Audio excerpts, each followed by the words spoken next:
maybe complete SHM part.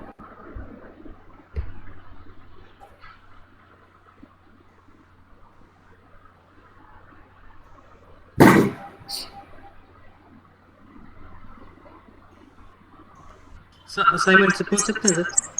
Assignment का विनीत एक बार क्या कंबाइन कर लीजिए, ठीक है। मान लीजिए कोई क्वेश्चन आपके नहीं हो रहे, कुछ आपके फ्रेंड के नहीं हो रहे, तो फिर जो आपके कंबाइंड डाउट होंगे ना, फिर वो डिस्कस कर लेंगे। Okay sir.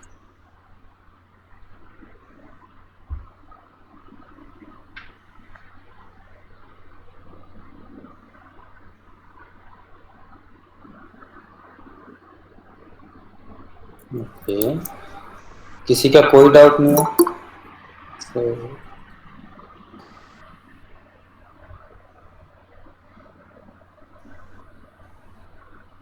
Okay, I assume कि हाँ जी, हाँ जी भाई। जो आप थर्ड केस बताए थे ना, एक मतलब इक्वेशन निकालने के लिए परपेंडिकुलर वाले केस में फ्रीक्वेंसी सेम था शायद, यस, उसमें सॉल्व कैसे करेंगे? इक्वेशन सॉल्व नहीं होगा।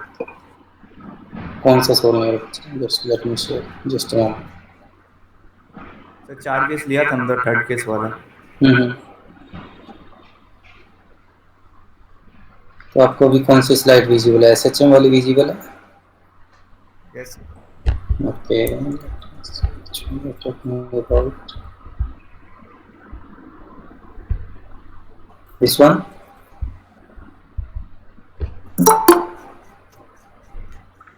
डायरेक्ट आपने लिख दिया ना x by a1 sine five, इसको सॉल्व कैसे करेंगे, मतलब कैसे आए?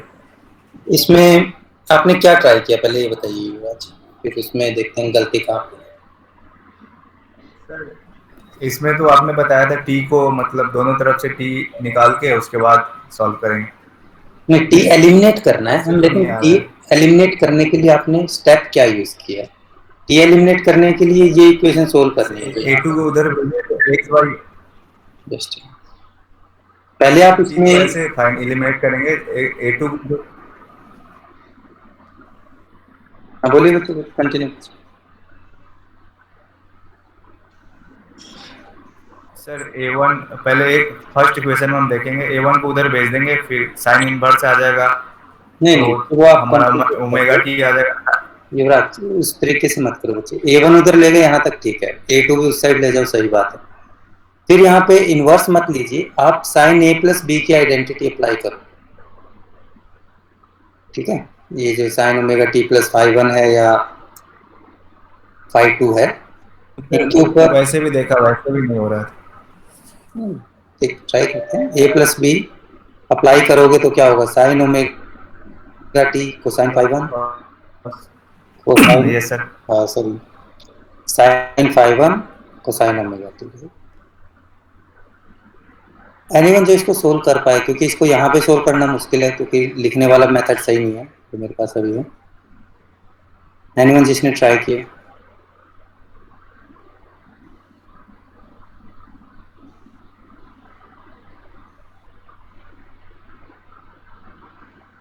ओके युवराज, आपने जो ट्राई किया है वो शेयर कर सकते हो स्क्रीन अभी? सर वो मैंने रात में किया। कोई बात नहीं, अपने को कौन सा यहाँ पे पेपर थोड़ी चेक होगा।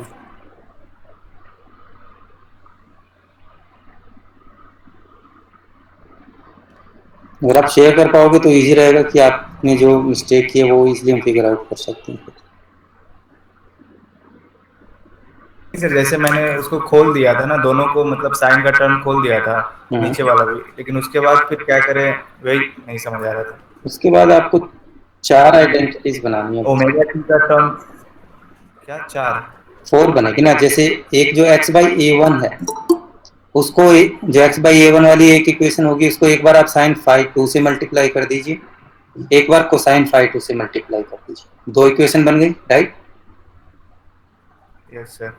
एक बार जो y बाई ए टू है उसको साइन फाइव वन से मल्टीप्लाई कर दो, और एक बार कोसाइन फाइव वन से मल्टीप्लाई कर दो। अब टोटल कितनी इक्वेशन आ गई? चार इक्वेशन आ गई ना। Yes sir. अब इन चार इक्वेशन में दो दो का कॉम्बिनेशन बनाना है, एक जो यहाँ पे लिखा हुआ है सच वही करना है। एक इक्वेशन में तो ये टर्म आएगी लेफ्ट हैंड साइड में, x by A one sine five two, एक इक्वेशन में y by A two sine five one आएगा। तो इन दोनों को सब्ट्रैक्ट करोगे तो एक आइडेंटिटी बनेगी। बाकी दो इक्वेशन इस तरह से सोल्व करोगे, सेकंड पार्ट है, इससे एक आइडेंटिटी बनेगी। तो जो फर्स्ट आइडेंटिटी है इससे आपको साइन ओमेगा टी मिलेगा और सेकंड आइडेंटिटी से कोसाइन ओमेगा टी मिलेगा। तो जब हम दोनों को ऐड करते हैं तो क्या मिलता है? 1 मिलता है। स्क्वायर करके ऐड करेंगे तो 1 मिलेगा ना, तो वो आइडेंटिटी यूज होगी इसके अंदर। यानी 4 इक्वेशन बनाओगे पहले आप, फिर आप सोल्व करोगे। ये सर ऐसे हो जाएगा, मैं तो एक सोचा बार नहीं था आप इतना। सोल्व कीजिए स्टेप वाइज। इनकेस नहीं हुआ तो फिर जो भी आप सोल्व करोगे वो शेयर कर लेना क्लास में। नहीं सर हो जाएगा, ऐसे मैं ट्राई नहीं किया था, ऐसे ऐसे हो जाएगा इससे लग रहा है। और जो नॉन रिस्पॉन्सिवनेस है बाकी स्टूडेंट की, वो आई थिंक ज़्यादा बेनिफिशियल नहीं है आपके लिए, बट अनफॉर्चुनेटली मैं आपको एक्टिव बनने के लिए फोर्स नहीं कर सकता। वो आपकी चॉइस है कि आप कितना रिस्पॉन्सिव क्लास में या कितना एक्टिवली पार्टिसिपेट करते हैं।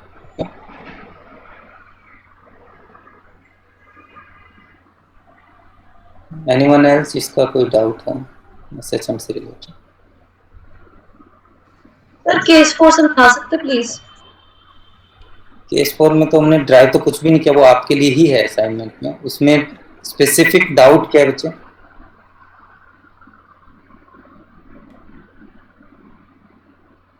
यहाँ पे आपको कंफ्यूजन हो रहा है?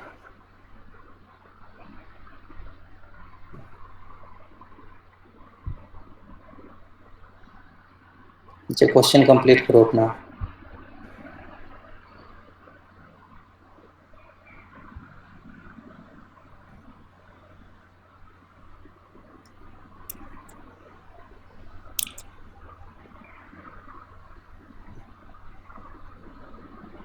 सर लिसेजियस फिगर से रिलेटेड।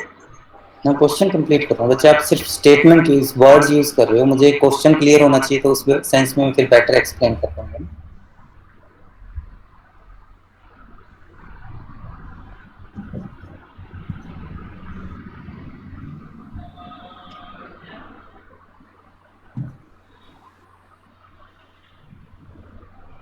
इसका मतलब आपका क्वेश्चन कंप्लीट नहीं है तनवीर, आपको सोचने में अगर इतना टाइम लगा। I'll check and get back to you later. वही कह रहा हूँ बच्चे कि आपने अभी ट्राई नहीं किया, जस्ट एक पॉइंट रेज करने के लिए आपने रेज किया, वो एफिशिएंट में था। आप खुद ही अपना क्वेश्चन नहीं पुट कर पा रहे, right?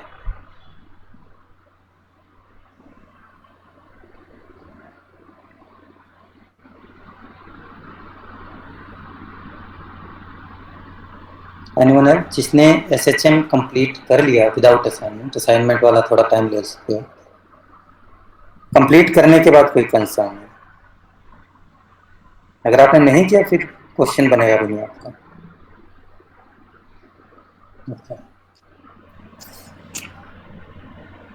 Anyway then will move forward. Sir जैसे ये लीनियर पोलराइजेशन और सर्किल पोल, इनका कैसे मतलब यूज किया जाता है ये? बच्चे जैसे जब हम इक्वेशन में हमने कहा ना सर, लीनियर पोलराइजेशन, और ये मतलब इनका पोलराइजेशन में उपयोग किया जाता है सर। बच्चे जब हम पोलराइजेशन वाला चैप्टर डिस्कस करेंगे ना, जो इलेक्ट्रोमैग्नेटिक वेव की बात करेंगे, तो वहां पे ये कॉन्सेप्ट आता है हमारा डिफरेंट पोलराइजेशन का। आई एम नॉट श्योर कि पोलराइजेशन अपने +1 +2 में आता है नहीं आता। तो उसमें डिफरेंट सेंस ऑफ पोलराइजेशन होती है। एक तो लीनियर पोलराइजेशन होती है। पहले तो पोलराइजेशन का मीनिंग ये है कि जो भी वेव्स होती है उनके ऑसिलेशन को मैं पार्टिकुलर डायरेक्शन में रिस्ट्रिक्ट करता हूँ। जैसे इलेक्ट्रोमैग्नेटिक वेव है तो उसमें इलेक्ट्रिक फील्ड होता है, मैग्नेटिक फील्ड होता है जो परपेंडिकुलर ऑसिलेट करता है। अब परपेंडिकुलर डायरेक्शन तो बहुत सारी हो सकती है ना। मान लीजिए लाइट आपकी तरफ मूव कर रही है, तो इलेक्ट्रिक फील्ड अगर परपेंडिकुलर डायरेक्शन में ऑसिलेट करना है तो वो स्क्रीन के अंदर किसी भी डायरेक्शन में ऑसिलेट कर सकता है। तो उसको हम अनपोलराइज्ड बोलते हैं, जिसमें मल्टीपल डायरेक्शन में इलेक्ट्रिक फील्ड ऑसिलेट करता है। अगर हम उसको एक ही डायरेक्शन में रिस्ट्रिक्ट कर दें तो प्लेन पोलराइजेशन हो जाती है कि एक सिंगल डायरेक्शन में ऑसिलेशन हो रहा है, बाकी डायरेक्शन में से एब्जॉर्ब करते हैं उसको। सर्कुलर पोलराइजेशन में क्या होता है कि जो लाइट है, जो इलेक्ट्रिक फील्ड की ऑसिलेशन है, वो एक ही डायरेक्शन में हो रहा है, लेकिन जिस डायरेक्शन में हो रहा है वो टाइम के साथ चेंज होती रहती है। ओके, तो जो उसका लोकस बनता है वो सर्कल की टर्म में बनता है, और जो मैथमेटिकल डिस्क्रिप्शन आता है ऑलमोस्ट सिमिलर आता है, जो भी हम बात कर रहे थे ये सुपरपोजिशन वाली। वहाँ पर भी हम एक तरह से डिफरेंट इलेक्ट्रिक फील्ड जो कि साइन कोसाइन फंक्शन से रिप्रेजेंट होते हैं उनके सुपरपोजिशन की बात करते हैं, और यहाँ पर भी हम सेम वैसे सुपरपोजिशन निकाल रहे हैं। तो इसलिए उनमें इक्विवेलेंस रखते हैं कि हाँ हम सिमिलर डिस्क्रिप्शन रखेंगे जब पोलराइजेशन की बात करेंगे। तो जब हम पोलराइजेशन पढ़ेंगे तो ये आपको बेटर क्लियर हो जाएगा कि इनका specific meaning. Yes sir.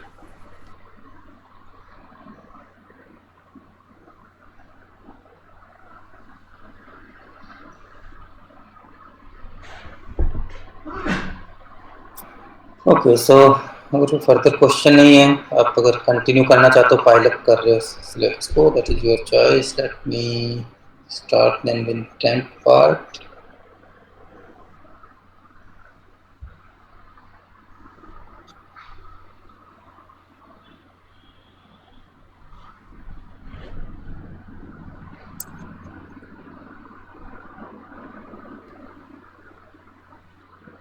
Okay, so अभी तक हम फ्री ऑसिलेशन की बात कर रहे थे, जिसमें पिक्चर में कोई रेजिस्टेंस नहीं आता या सिस्टम के अंदर कोई फ्रिक्शनल फोर्स नहीं जो एनर्जी लॉस को ओरिजिनेट करवाए। Now will move to the more practical situation, जिसमें सिस्टम के अंदर एनर्जी लॉसेस हैं और एनर्जी लॉस के रीजन डिफरेंट हो सकते हैं। जो जनरल टर्म यूज करते हैं वो ये कहते हैं कि हाँ सिस्टम के अंदर रेजिस्टेंस है जिसकी वजह से एनर्जी लॉस हो। सो इसकी डेफिनेशन तो ऑब्वियस है, जो हम पहले डिस्कस किए थे वो इसे कि we have resistance provided by the system that lead to energy loss, and as a consequence we expect that amplitude will be decreasing continuously. Okay, so that will be idea of the damped oscillation. But let us see when we'll have the oscillation in the system, because it is not necessary that we'll have oscillation all the time. So we need to figure out what are the criteria which are necessary for the oscillation. And if you try to understand, this damping is not always harmful. Sometimes it is useful, sometimes it is not. You can take some example like we have shocker in the automobiles, or either of the moving system. We always have some sort of shocker, so that the vibration of that system do not get transferred to the nearby object. For example, अगर automobile की बात करें तो उस case में क्या होगा कि अगर कोई जर्की रोड आ रहा है तो अगर मान लीजिए शोकर नहीं लगे तो उस केस में क्या होगा, जो भी जर्क लगेगा वो कंप्लीटली ऑटोमोबाइल की बॉडी में ट्रांसफर हो जाएगा, जिससे उसके पार्ट डैमेज हो सकते हैं, सब्सिक्वेंटली आप भी डैमेज हो सकते हैं। तो अब हम इस प्रोसेस को रोकना चाह रहे हैं कि जो जर्क की वजह से एनर्जी ट्रांसफर हो रही है that should be lost somewhere else, और it should be reduced to such a extent so that जो व्हीकल का बॉडी है वो इफेक्ट ना हो उससे। तो उसके लिए हम शॉकर लगाते हैं। शॉकर में कुछ नहीं होता, वो मास स्प्रिंग सिस्टम ही होता है शॉकर। अगर किसी ने शॉकर ध्यान से देखा तो उसमें स्प्रिंग बने होते हैं और बीच में एक रेजिस्टिव मटेरियल होता है। तो जो भी एनर्जी बाहर से आएगी या फोर्स बाहर से आएगा जर्क्स की वजह से, तो क्या होगा, वो जो स्प्रिंग है वो ऑसिलेट होने लग जाता है। लेकिन आप ये नहीं चाहोगे कि वो स्प्रिंग ऑसिलेट होता रहे। अगर वो ऑसिलेट होता रहेगा तो क्या होगा, आपकी गाड़ी भी तो ऑसिलेट होती रहेगी ना। तो हम चाहते हैं कि डैम्पिंग तो हो, एनर्जी लॉस तो हो सिस्टम में, बट ऑसिलेशन ना हो। तो वहां पर हमारी डैम्पिंग इंपॉर्टेंट है, but we need to design shocker in such a way that there is no oscillation in the system and maximum energy absorption in minimum time. So अगर हम, ये सिर्फ एक एग्जांपल है, there are many range जहाँ पर आप damping का यूज करते हैं पॉजिटिवली। तो अगर आपको किसी भी सिस्टम में एफिशिएंटली डैम्पिंग डिजाइन करनी है, तो अगर आपको उसकी फिजिक्स नहीं पता कि हाँ किसी सिस्टम में डैम्पिंग के बिहेवियर को कैसे डिस्क्राइब करते हैं, तो in that case you can not use it. Even electrical system में भी डैम्पिंग काफ़ी कॉमन है, क्योंकि रेजिस्टेंस तो होता ही होता है ना इलेक्ट्रिकल सिस्टम, विदाउट रेजिस्टेंस तो सिस्टम बहुत रेयर एग्जिस्ट करता है। तो उन सिस्टम का बिहेवियर क्या होगा, that you can better explain if you have idea about the damping system. So again will start with mechanical one, क्योंकि वो इजी रहता है थोड़ा अंडरस्टैंड करना। मास स्प्रिंग सिस्टम से ही स्टार्ट करते हैं।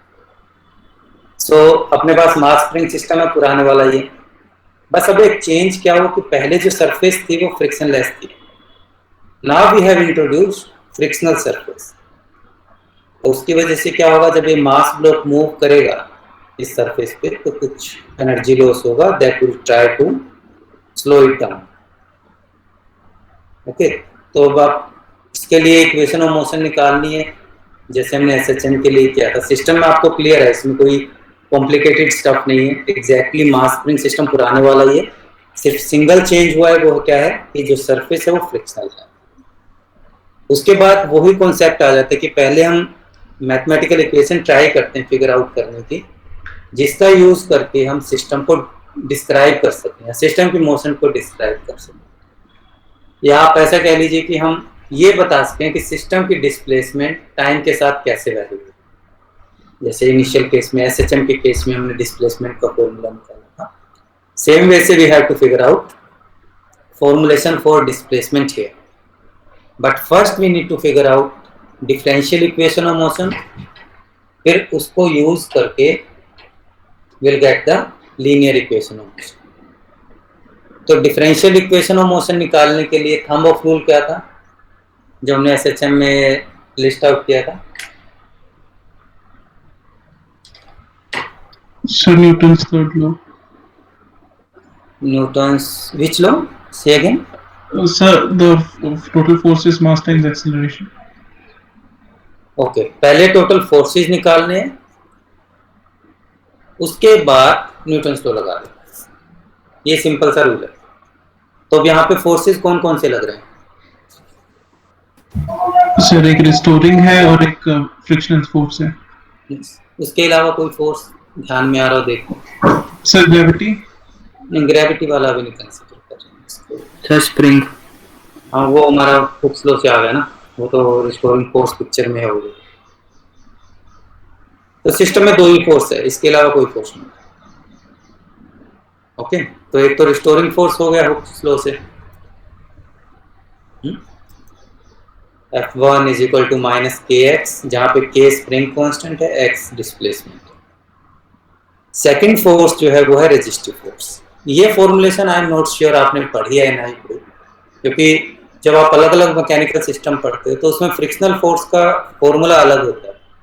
जैसे आपने रिएक्शन की टर्म में पढ़ा होगा, मास की टर्म में पढ़ा होगा, अगर लिक्विड की बात करते हैं तो विस्कोसिटी, डेंसिटी की टर्म में, तो वो सिस्टम पैरामीटर की टर्म में। यहाँ पे हमने जो रेजिस्टिव फोर्स लिखा है वो किसकी टर्म में लिखा है? वेलोसिटी की टर्म में, कि रेजिस्टिव फोर्स की वेलोसिटी पर क्या डिपेंडेंस है। बाकी जो भी फैक्टर है वो सारे इस R के अंदर अब्सॉर्ब है। तो एक जनरल फॉर्मुलेशन है जिसके अंदर R के अंदर रेजिस्टिव कंपोनेंट है सभी, डिपेंडिंग ऑन द मीडियम। अगर एयर रेजिस्टेंस प्रोवाइड कर रहा है तो उसकी वजह से कुछ फैक्टर इसके अंदर आ जाएंगे, लिक्विड है तो उसके अकॉर्डिंग होगा, बट पॉइंट इज कि ये वेलोसिटी पर डिपेंड करता है। नेगेटिव साइन है कि हमेशा अपोजिट डायरेक्शन में एक्ट करता है वेलोसिटी। तो we have these two forces जिनके साथ हमें डील करना। टोटल फोर्स तो सिंपली ऐड कर दो दोनों को, और फिर हमने इसको न्यूटन्स लॉ के साथ इक्वेट कर दिया कि जो रिजल्टिंग फोर्स है वो ही मोशन के लिए रिस्पॉन्सिबल है। So some of these two forces should be mass into acceleration, right. उसके बाद तो कुछ भी नहीं है, टर्म्स को रीअरेंज करोगे तो आप पहले क्या करोगे, ये जो नेगेटिव वाली टर्म है राइट हैंड साइड में ले जाओ, फिर हमने मास से डिवाइड कर दिया थ्रू आउट, फिर ये जो कांस्टेंट थे, जैसे एक तो ये इक्वेशन बन गया जिसमें r/m वेलोसिटी, k/m x है। सर यस सर, जब ब्लॉक लेफ्ट साइड जा रहा है तो जो फ्रिक्शनल फोर्स है वो राइट में नहीं आना चाहिए? तो अपोजिट डायरेक्शन में क्या रहा हूँ बच्चे में सर kx, अच्छा ठीक है ओके ये इन दोनों का रिस्पेक्ट में नेगेटिव साइन बच्चे, इन दोनों। Okay sir. यहाँ पे अब हमारे पास कुछ कांस्टेंट है, इनको हमने दूसरे कांस्टेंट से रिप्लेस कर दिया। इनके साथ भी सर्वाइव कर सकते हो, कोई दिक्कत नहीं है, आप इनके साथ मैनेज कर सकते हो इसे, बट क्योंकि आगे हमें फर्दर कैलकुलेशन करना है तो थोड़ा लिखना ईजी हो जाता है। तो हमने क्या किया, r/m को 2p से रिप्लेस कर दिया, और k/m तो पहले से ही हमें पता है कि इसको ओमेगा स्क्वायर लिख सकते हैं। सो ये जो सेट है इक्वेशन का, ये हमारा डिफरेंशियल इक्वेशन ऑफ मोशन है। ओके, तो यहाँ पे जो कांस्टेंट है इनके लिए कुछ टर्म है, this p is r/2m and omega square is equal to k/m, और जो p है इसके लिए जो टर्म यूज होती है वो है डैम्पिंग कोएफिशिएंट। ये सॉर्ट ऑफ डिसाइड करता है कि सिस्टम के अंदर डैम्पिंग कितनी। तो देखो कितना स्ट्रेट फॉरवर्ड है ना डिफरेंशियल इक्वेशन निकालना। तो पहले हमने सिर्फ फोर्स फिगर आउट किया, उसके बाद न्यूटन्स लॉ अप्लाई कर सकते हैं। तो क्वेश्चन है सर r/m को 2p क्यों लिया, सिंपली p क्यों नहीं? हाँ, इसका भी रीजन क्लियर हो जाएगा, क्योंकि ये क्वाड्रेटिक इक्वेशन बनेगी आगे जाके ना, तो वो जो 2 है ना वो नीचे पड़ा रहता है डिनोमिनेटर में, तो क्योंकि कांस्टेंट से रिप्लेस करना था तो p की जगह 2p से लिख दिया ताकि वो 2 कैंसिल आउट होके आपको सिंपलर वर्जन मिल जाए। तो कोई फिजिक्स रीजन नहीं है, सिर्फ जो अपना कैलकुलेशन पार्ट है वो थोड़ा सा इजी हो जाता है, कुछ। Okay sir. So differential equation of motion निकालना स्ट्रेट फॉरवर्ड है काफी, और हार्डली 4 या 5 स्टेप अपने लगते हैं, बट अनफॉर्चुनेटली यहीं पे भी स्टक कर जाते हैं कई बार स्टूडेंट की डिफरेंशियल इक्वेशन ऑफ मोशन कैसे निकालें। तो अगेन वही प्रॉब्लम है कि इसमें हम ज़्यादा कुछ इन्फॉर्मेशन एक्सट्रैक्ट नहीं कर पाएंगे डिफरेंशियल से, तो हमें इसको सोल्व करना पड़ेगा। मैथमेटिकल टूल्स अवेलेबल है, आप ट्राई कर सकते हो फ्री हो, बट अपने पर्पज के लिए ज़रूरी है। हमें क्या करना है कि हम सॉल्यूशन से ही शुरू करेंगे, इसमें कांस्टेंट की वैल्यूज निकालेंगे। तो ये डिफरेंशियल इक्वेशन है, जो इसका सॉल्यूशन होता है जब आप डिफरेंशियल इक्वेशन को डिफरेंट टेक्निक के साथ सोल्व करेंगे, यू विल गेट कि जो डिस्प्लेसमेंट है या इसका जो सॉल्यूशन है, this will be of this formation that x some constant c exponential of alpha t। Alpha भी कुछ कांस्टेंट है, हमें नहीं पता क्या है। तो इस इक्वेशन का जो सॉल्यूशन है वो इस फॉर्मूलेशन का है। तो यहाँ के पार्ट अगर आप इंटरेस्टेड हो तो ज़्यादा मैथमेटिक्स करना तो आप कर सकते हो, अदरवाइज कोई इशू नहीं। लेकिन हम सी और अल्फा की वैल्यू ट्राई करते हैं अंडरस्टैंड करना कि इनका मीनिंग क्या है, या सिस्टम पैरामीटर की टर्म में इनकी वैल्यू क्या होती है, वो हमें ट्राई करना। तो उसके लिए जो प्रोसीजर है वो बिल्कुल सिंपल है कि आपको पता है कि ये जो एक्स हमने लिया है ये इस डिफरेंशियल इक्वेशन को सेटिस्फाई कर रहा है, राइट। तो अगर आप इसकी वैल्यू यहाँ पुट करोगे तो सेटिस्फाई करना ही चाहिए। तो बस हम ये चीज़ करके देखते हैं, वहाँ से हमें कांस्टेंट मिलेगा। तो उसके लिए पहले क्या करोगे कि आप यहाँ पे आपको वेलोसिटी चाहिए ना, वेलोसिटी की वैल्यू रखनी है। तो ये जो डिस्प्लेसमेंट का फॉर्मूलेशन है इसको आप टाइम के साथ डिफरेंशिएट कर दोगे तो आपको वेलोसिटी मिल जाएगा। एक्सीलरेशन की भी ज़रूरत है, एक बार और डिफरेंशिएट कर दो तो एक्सीलरेशन का फॉर्मूला भी मिल जाएगा। बस ये 3 वैल्यू हो गई, डिस्प्लेसमेंट, वेलोसिटी एंड एक्सीलरेशन। ये तीनों वैल्यू आप डिफरेंशियल इक्वेशन में पुट अगर करेंगे तो आपको ये वाली आइडेंटिटी मिलेगी। Will have the c time of exponential alpha t and a quadratic term है। अब 2 क्वांटिटी का प्रोडक्ट है तो दोनों में से कोई सा भी 0 हो सकता है ना।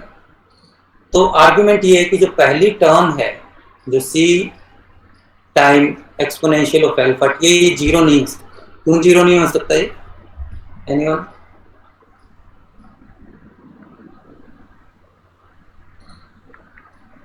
सर फिर तो डिस्प्लेसमेंट कभी होगी ही नहीं, वो ऑसिलेशन नहीं होगा। तो 0 हो नहीं सकता। हाँ, वो मोशन में ही नहीं है ना सिस्टम, इसका मतलब यही हुआ। डिस्प्लेसमेंट 0 है हर एक टाइम पे, तो इसका मतलब मूव नहीं कर रहा सिस्टम। तो इसको हम आर्ग्यूमेंट यही देते हैं कि this can not be 0। Reason आपको क्लियर है? तो इसका मतलब यही टर्म 0 है, alpha square 2p alpha plus omega square. तो ये तो क्वाड्रेटिक इक्वेशन है ना अल्फा। तो इसको सॉल्यूशन तो हम इजीली निकाल सकते हैं। एलिमेंट्री क्लासेज में पढ़ते रहे कि इसी क्वाड्रेटिक इक्वेशन को कैसे सोल्व करना है। तो आप वो मेथड यूज करोगे तो इसका जो सॉल्यूशन है it will be -p plus minus square root of p square minus omega square, यानी 2 सॉल्यूशन आ रहे हैं।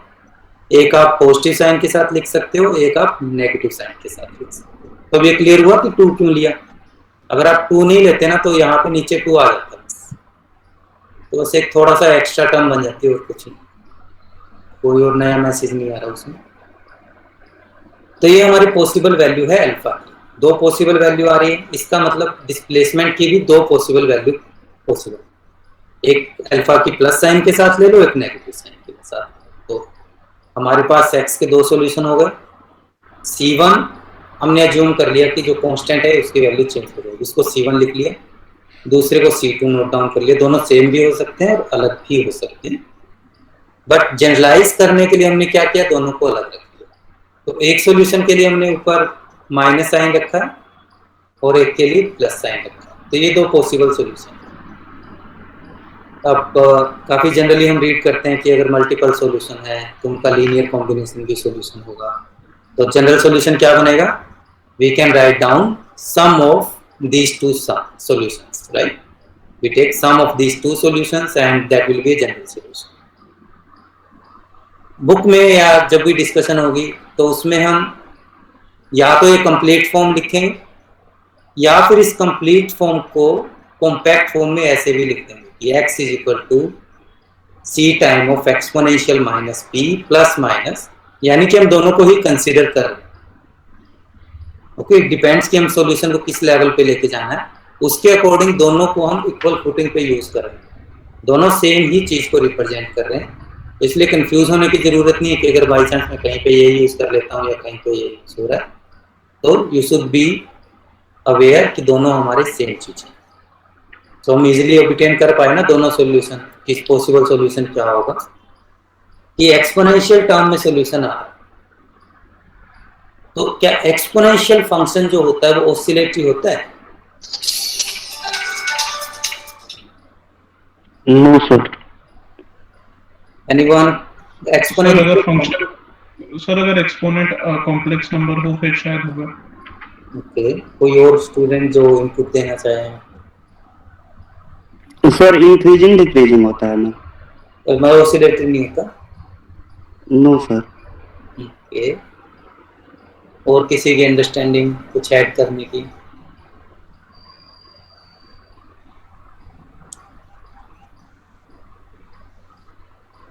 ये सारा कुछ डिपेंड करेगा एक्सपोनेंट पे, जो भी थोड़ी देर पहले आपके फ्रेंड बोल रहे थे। अगर रियल है फिर तो कोई इश्यू नहीं है, वो तो इंक्रीजिंग या डिक्रीजिंग होगा जैसे बाकी तो स्टूडेंट ने भी मेंशन किए।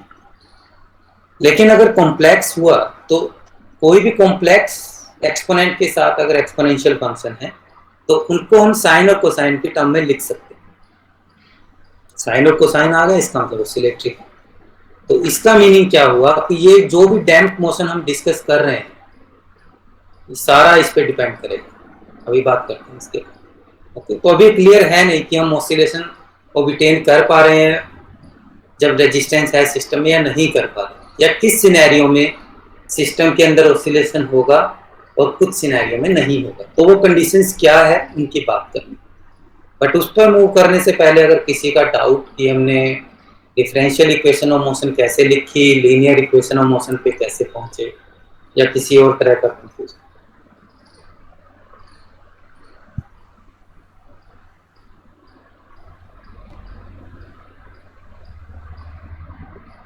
सर 2 सॉल्यूशन है, दोनों का ऐड किए वो मतलब ये तो अपना जो प्रिंसिपल ऑफ सुपरपोजिशन होता है ना उसका यूज कर रहे हैं कि अगर किसी भी प्रॉब्लम के 2 सॉल्यूशन है तो उनका लीनियर कॉम्बिनेशन हमेशा उसका सॉल्यूशन होगा। आप काफी बार ये स्टेटमेंट यूज करेंगे अपने डिस्कशन में। एसएचएम में भी यूज किया था कि एक कोसाइन सॉल्यूशन था, एक साइन था, तो हमने क्या किया, दोनों का लीनियर कॉम्बिनेशन भी सॉल्यूशन दे दिया। तो सेम वे से यहाँ पे हमारे पास 2 सॉल्यूशन है तो हमने दोनों का लीनियर कॉम्बिनेशन लेके एक जनरल सॉल्यूशन बना दिया ताकि वो दोनों को ही कवर कर दे। या आप चूज करोगे कि दोनों में से मैंने कौन सा लेना, राइट? तो बेटर ये है कि जहां तक पॉसिबल हो सके हम जनरल सॉल्यूशन के साथ डील करें, इसलिए हम प्रिंसिपल ऑफ सुपरपोजिशन लगा लेते हैं जनरल सॉल्यूशन लिखने के लिए।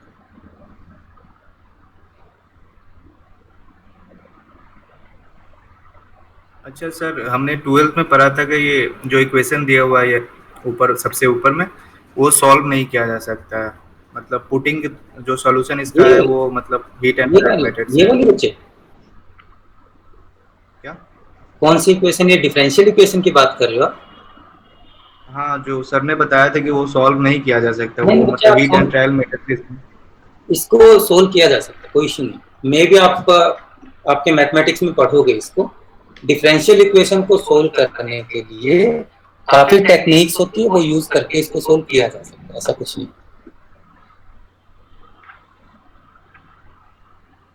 हम नहीं कर रहे वो अलग बात ट्राई है। करके देखो। रीजन ये होता है कि ये जिस स्कोप में हम करते होते हैं ना, कि जैसे मान लो +1 +2 में आप कर रहे हो तो आपका स्कोप लिमिटेड होता है, तो उस केस में हम ये ट्राई करते हैं कि जो सिंपलेस्ट डिफरेंशियल इक्वेशन है वही सोल्व करते हैं, और ये सिंपल इक्वेशन में नहीं आती। तो अपने स्कोप के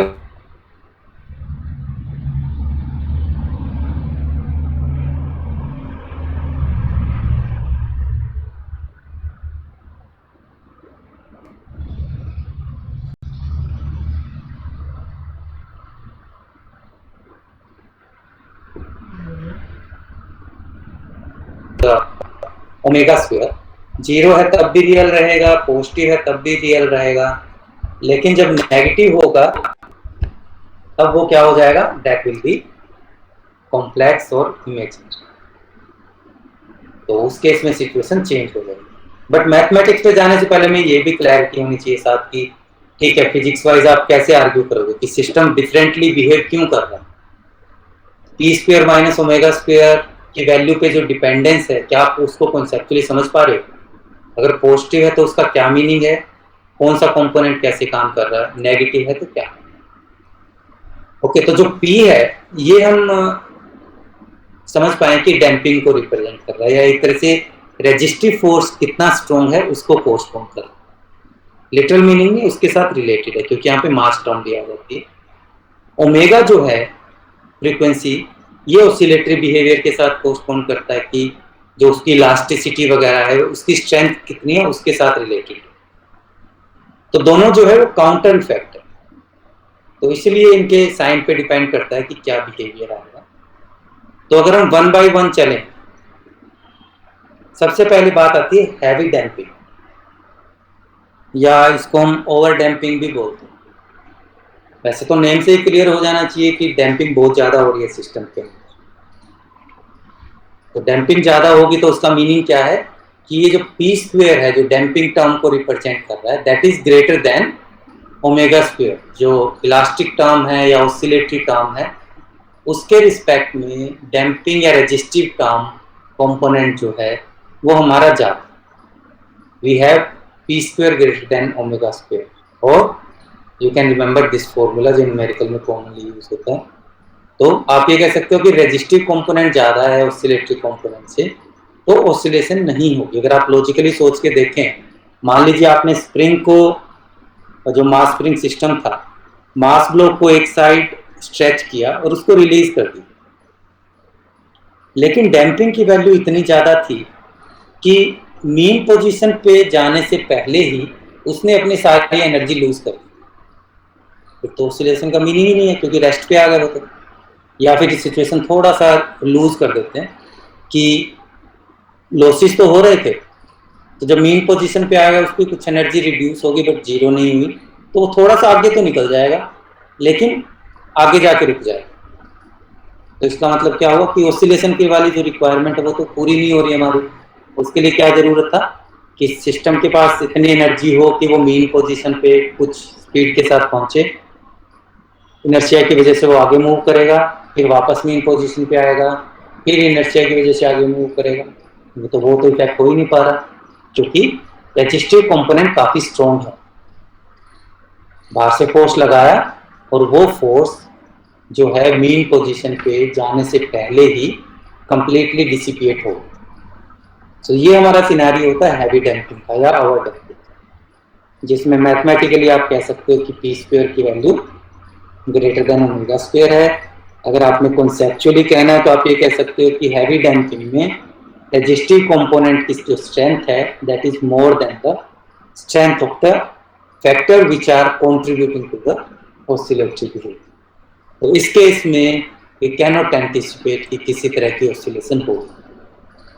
जो सिस्टम है एक्सट्रीम पोजीशन से धीरे धीरे करके मीन पोजीशन पे आ जाएगा, दैट्स इट, है ना। तो यहाँ पे मोशन जरूर है बट ऑसिलेटरी नहीं। ओके, तो इसको आप मैथमेटिकली भी डिस्कस कर सकते हो। आगे थोड़ा डिस्कस कर लेते हैं, कंप्लीट नहीं करेंगे, just to avoid too much of discussion. हमारे पास ये टर्म पॉजिटिव है, P square minus omega square, अभी डिस्कस किया था हमने। और अगर ये पॉजिटिव है तो आप इसको एक कांस्टेंट से रिप्लेस कर लो, just to simplify the further calculation. ये जो क्यू स्क्वायर है that is equal to P square minus omega square. तो जब आप ये टर्म यूज करेंगे तो जो डिस्प्लेसमेंट का फॉर्मुलेशन है that can be written like this. जो प्रीवियस स्लाइड में हमने यूज किया था ना, उसमें स्क्वायर रूट टर्म को मैंने किसी कांस्टेंट स्क्वायर से रिप्लेस कर दिया और we will have the minus P plus minus Q into T. उसके बाद इसको हम जनरल फॉर्मुलेशन में भी लिख सकते हैं, जो हम बात कर रहे थे कि दोनों इक्विवेलेंट है, एक बार पॉजिटिव साइन के साथ एक बार नेगेटिव साइन के साथ। फिर ये जो माइनस पी टी वाली टर्म है, ये वाली टर्म, ये दोनों में कॉमन है ना, तो इसको हमने ब्रैकेट से बाहर ले लिया, exponential minus P T bracket से बाहर है। अंदर क्या है, C1 of exponential Q T and C2O time exponential of minus Q T. यहाँ तक भी छोड़ सकते हैं, अगर डिस्कशन को रखना है यहाँ पर भी रखते हैं, क्योंकि दोनों एक्सपोनेंशियल फंक्शन है और एक्सपोनेंट है वो रियल है। तो ये तो सीधा ही लग रहा है कि हाँ, दोनों अगर रियल एक्सपोनेंट है तो ऑसिलेटरी बिहेवियर तो आएगा ही, एक्सपोनेंशियल बिहेवियर आएगा। बट इसको थोड़ा सा आगे एक्सपेंड किया हुआ है कि ये जो एक्सपोनेंशियल फंक्शन है इनको हम साइन और कोसाइन हाइपरबोलिक फंक्शन की टर्म में लिख सकते हैं। ये टर्म पढ़ी है कभी आपने? हाइपरबोलिक फंक्शन के बारे में सुना है कभी? यस सर, लास्ट सेमेस्टर में। यस। फिर इश्यू नहीं है, फिर आपको क्लियर हो जाएगा कि ये जो भी एक्सपोनेंशियल फंक्शन होता है उसको हम कोसाइन और साइन हाइपरबोलिक फंक्शन की टर्म में ऐसे लिख सकते हैं। यहाँ पे फॉर्मूला दिया है बॉक्स के अंदर कि अगर x है तो cosine hyperbolic x plus sine hyperbolic x होगा, माइनस x के लिए cosine hyperbolic x minus sine hyperbolic x होगा। तो जब आप ये टर्म यूज करोगे इस वाले इक्वेशन में, फिर आप कोसाइन हाइपरबोलिक टर्म को एक साथ कर लो, साइन हाइपरबोलिक को एक साथ कर लियो, तो इनको आप कांस्टेंट का सम ही तो है, कई नए कांस्टेंट से रिप्लेस कर देते हैं। कोई फिजिक्स रीजन नहीं है, अगेन जस्ट सिंप्लीफाई कर रहे हैं। इसको मैंने f से लिख दिया, इसको किसी दूसरे कांस्टेंट g से लिख दिया। तो जो डिस्प्लेसमेंट है that is product of two exponential function, ये भी एक्सपोनेंशियल बिहेवियर है। और जो हाइपरबोलिक फंक्शन होते हैं ये दिखने में तो कोसाइन और साइन टर्म है, लेकिन इनका जो ट्रिग्नोमेट्री वाले साइन और कोसाइन फंक्शन है उनके साथ कोई लिंक नहीं है। आप ना तो इनको फिजिक्स वाइज लिंक कर सकते हो ना ही मैथमेटिकल वाइज, वैसे भी लिंक नहीं कर सकते। बट मे बी आपने पढ़ा ही होगा ऑलरेडी, फिर इसको हम कोसाइन साइन टर्म दिया है कि अगर एक्सपोनेंशियल फंक्शन है तो आने कभी आया माइंड में क्वेश्चन कि ये टर्म यूज ही क्यों किया? क्योंकि मैथमेटिकली कोई लिंक नहीं है दोनों के बीच में।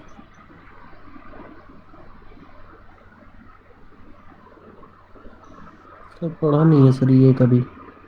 ओके, क्वेश्चन तो वाजिब है ना कि इनको फिर कोसाइन साइन लिखा क्यों? जब आप मान लीजिए साइन थीटा है, उसको आप साइन हाइपरबोलिक थीटा के साथ लिंक कर ही नहीं सकते। सर आई गेस रिलेशन ये है कि जिन ट्रायंगल्स में साइन और कोसाइन निकाले गए हैं वो एक हाइपरबोला पे लाई करते हैं। इसका जो सिंपल लॉजिक है वो ये है कि ट्रिग्नोमेट्री में जितनी भी आइडेंटिटीज है ना, जैसे साइन ए प्लस बी की है और sine 2 theta, whatever term you want to use, most of the identities are applicable for these functions. इसको आप कोइंसिडेंस कह लीजिए, अभी तक जो है वो कोइंसिडेंस ही लग रहा है, जो मेरी अंडरस्टैंडिंग है उसके अकॉर्डिंग सारी आइडेंटिटी अप्लाई कर सकते हो आप इसके। तो इसलिए just for the sake of convenience इसको सेम टर्म दिया है, अदरवाइज कोई लिंक नहीं है मैथमेटिकल के बीच में। एनीवे वो अपना स्कोप नहीं है। will be just to add a point here. तो इसमें जो अपनी ऑब्जर्वेशन है वो क्या है कि हम हैवी डैम्पिंग के केस में ये कॉन्सेप्चुअली भी अंडरस्टैंड कर पा रहे हैं कि कोई ऑसिलेशन नहीं होगा। मैथमेटिकली जब हमारा डिस्प्लेसमेंट का फॉर्मुलेशन आ रहा है उससे भी ये ऑब्वियस लग रहा है कि जो फंक्शनल फॉर्म है वो ट्रिग्नोमेट्रिक नहीं है या साइन और कोसाइन की टर्म में नहीं है कि जो हमारा हार्मोनिक फंक्शन होता है, बट एक्सपोनेंशियल फंक्शन की टर्म में, जो कि या तो डिक्रीजिंग होगा या इंक्रीजिंग होगा।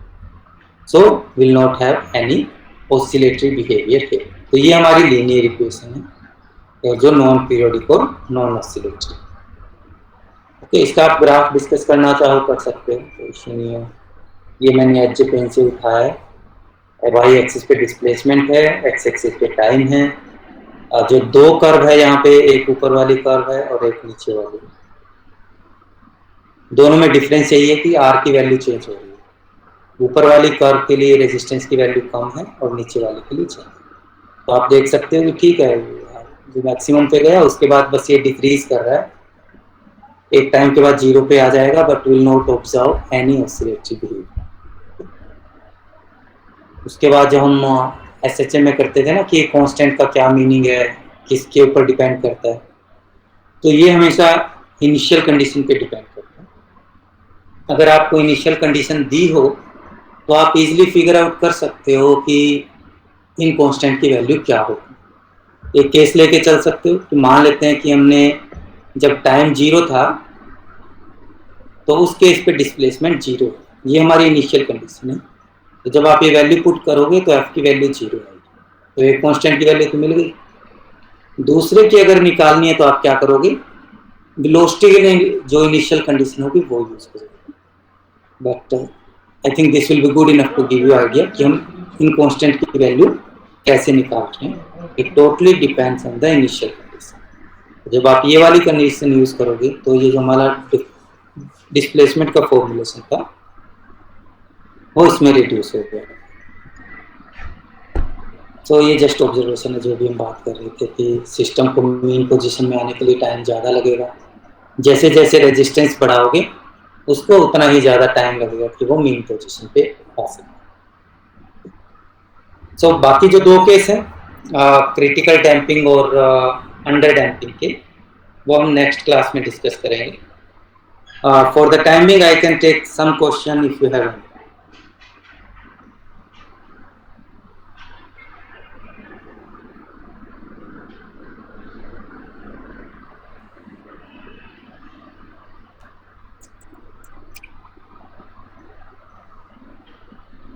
Can you still hear me? Anyone, please confirm.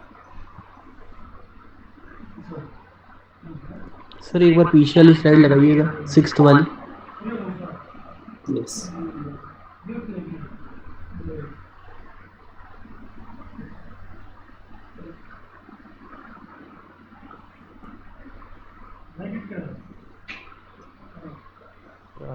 आगे कीजिए सर थोड़ा। Sorry. सर इसमें जो है सर, यहाँ पे जो ये सर्कल बना है ना, there will be no oscillations in the system. Yes. इसके बाद सर आपने जो ये नेक्स्ट स्लाइड में लिखा है, ठीक है ये सब तो सही है। उसके बाद सर आपने इसको, ये जो रेड कलर के रेक्टेंगल में लिखा है सर, इधर तक हम इसको क्यों लेके आए? इसको लाने के लिए मतलब सिर्फ ग्राफ बनाने के लिए लेके आए, या ये- फिर इससे कुछ और समझ सकते हैं, कंक्लूजन निकाल सकते हैं? सिर्फ ये अपना फिजिक्स वाइज तो ऊपर हो गया, कोई इशू नहीं है कि हम कॉन्सेप्चुअली समझ पा रहे हैं इसको, राइट, कोई दिक्कत नहीं। मैथमेटिकली हम ये देखना चाह रहे हैं कि इसके जो डिस्प्लेसमेंट है उसकी फॉर्मुलेशन क्या होगी, क्योंकि अगर इस तरह के सिस्टम को हमें डिस्क्राइब करना है तब भी तो हमारे पास डिस्प्लेसमेंट का फॉर्मुलेशन होना चाहिए ना।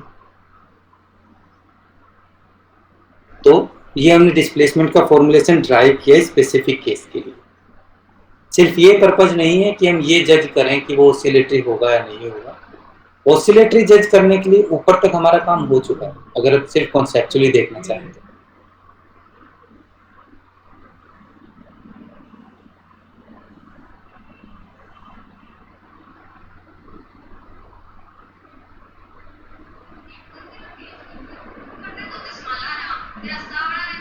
Anyone else?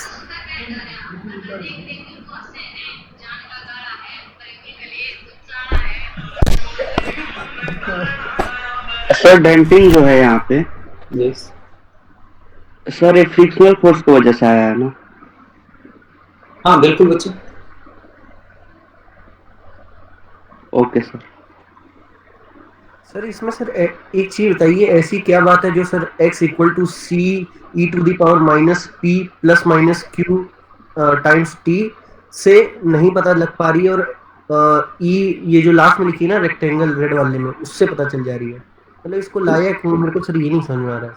नहीं, इसको लाने का पर्पज बच्चे मैं वही कह रहा था कि अगर आपने सिर्फ यही कंक्लूड करना है ना कि वो ऑसिलेटरी है या नहीं है, फिर तो आप यहीं पे रुक जाओ, कोई दिक्कत नहीं है। जो अपना ये वाला पॉइंट है ना, यहाँ पे भी रुक सकते हो, यहाँ पे भी रुक सकते हो, मैथमेटिकली कोई इश्यू है ना। लेकिन जब हम किसी भी इक्वेशन का कंप्लीट सॉल्यूशन देखते हैं तो हम उसको जहाँ तक पॉसिबल हो सिंपलर वर्जन में लेके जाना चाहते हैं, राइट।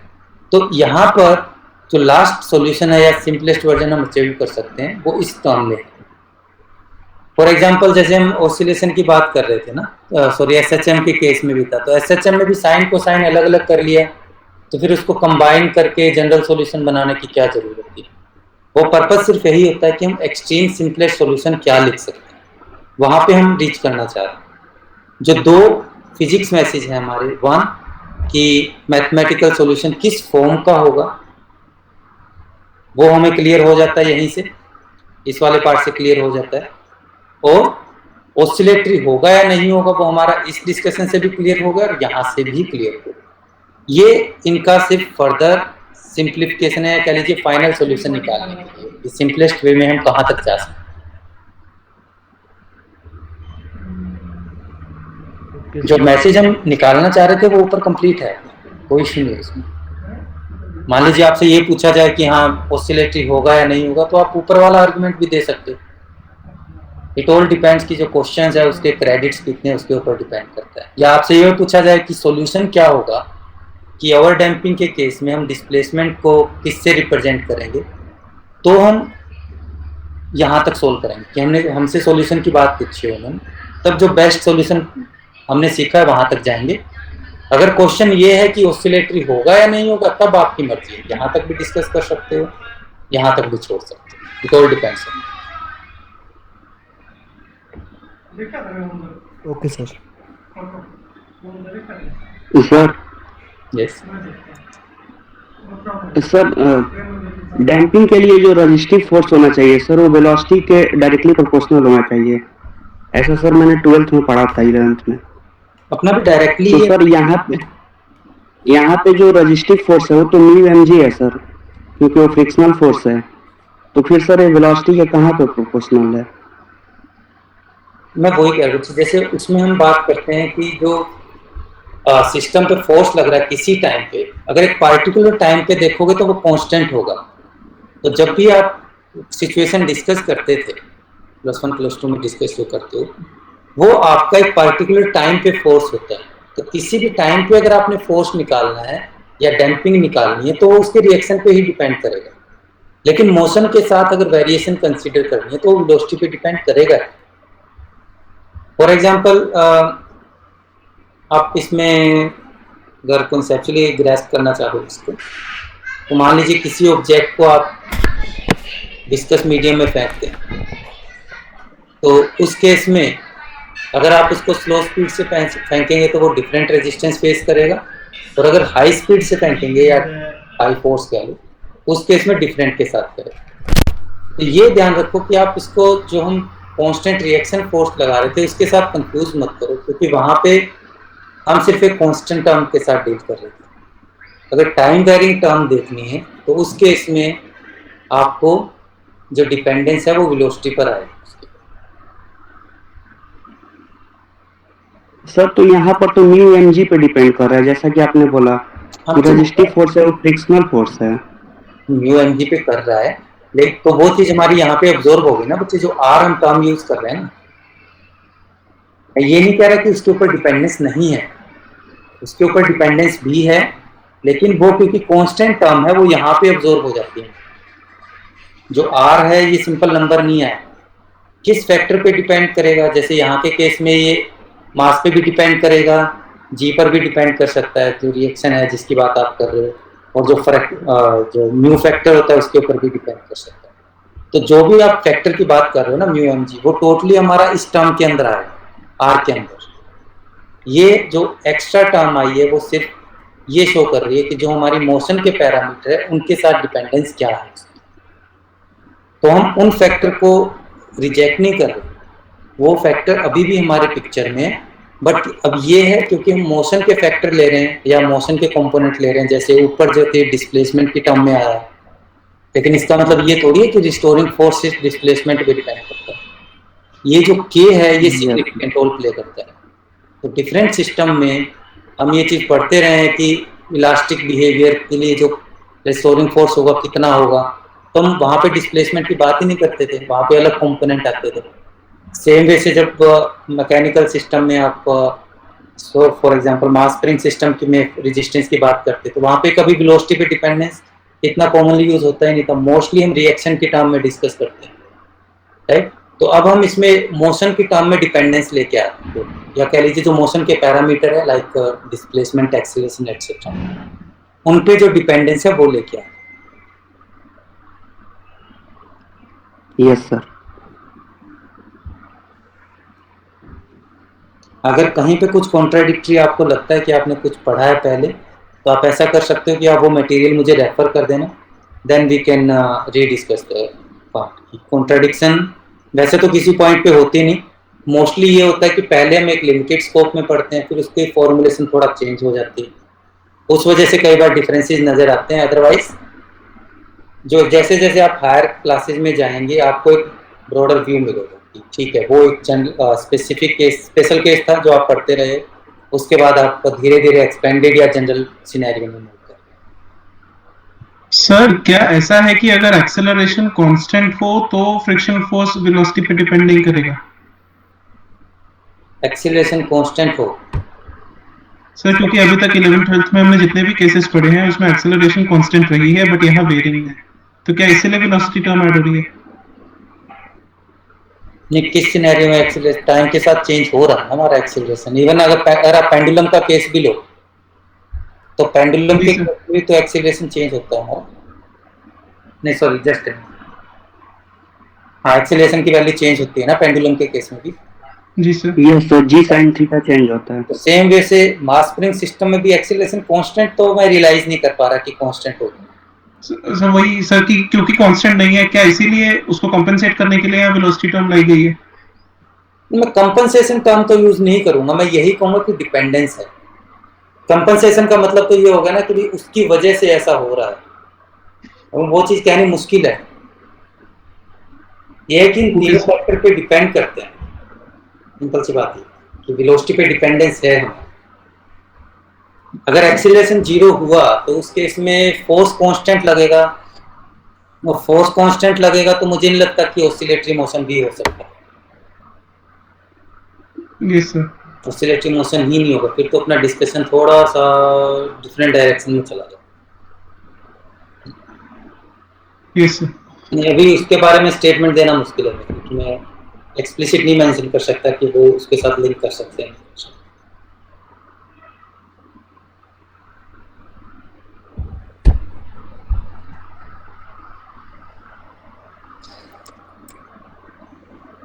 anyone else? सर ये हम लोगों ने सर क्लास 12 तक तो यही पढ़ा था कि कोई ऑब्जेक्ट अगर सर रेस्ट पे है और अगर जो सरफेस पे रखा है वो फ्रिक्शनलेस नहीं है तो फिर उसको मूव करने के लिए पहले तो स्टैटिक फ्रिक्शन लगता है जो उसको रोकता है मूव करने से। फिर एक सर लिमिट आती है जिसको कहते हैं लिमिटिंग फ्रिक्शन, वो मैक्सिमम फ्रिक्शन होता है जो लग सकता है।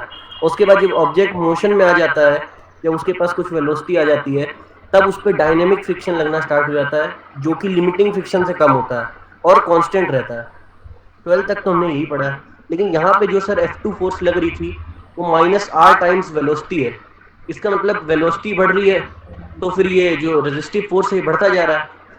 अब यहाँ पे बता रहा है कि डायनेमिक फ्रिक्शन जो है वेरी कर रहा है, और 12 तक हमने पढ़ा डायनेमिक फ्रिक्शन फिक्स रहता है। तो सर इनमें से एक ही चीज सही हो सकती है, दोनों तो सही नहीं हो सकती मेरे हिसाब से। नहीं, इसमें पहली बात तो हम यहाँ पे वेलोसिटी कंटिन्यूअसली इंक्रीज नहीं हो रही, चेंज हो रही, ठीक है। अब सिनेरियो ये आता है कि जो आपने मोशन की बात की थी तो वो स्पेसिफिक सिनेरियो, उसमें ऑसिलेटरी मोशन की बात करते हैं। या सिर्फ हम डैम्पिंग की बात करें कि फ्रिक्शन की वजह से मोशन पे क्या इफेक्ट पड़ता है?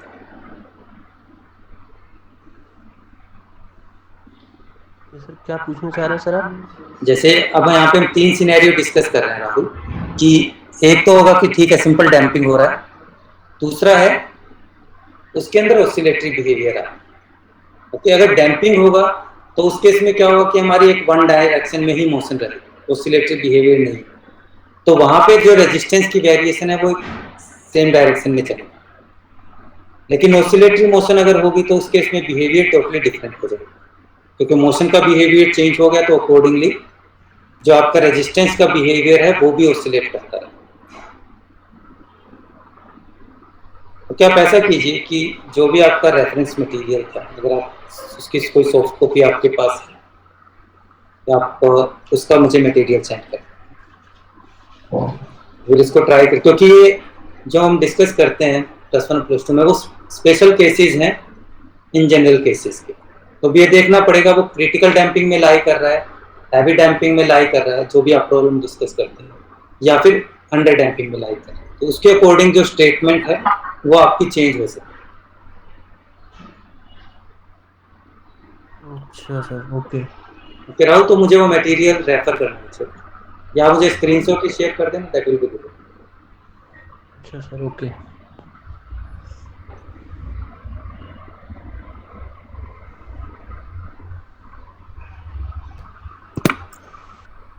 Okay, so I think we can close for today. हमारी नेक्स्ट क्लास कल तो होगी नहीं, उसके बाद जब भी ये कल मिलते हैं, बट मेक श्योर कि जो प्रीवियस डिस्कशन है वेदर इट इज एसएचएम और डैम वो आपकी establish. Thank you sir. Okay sir, thank you, good day. Thank you, sir. Thank you, sir.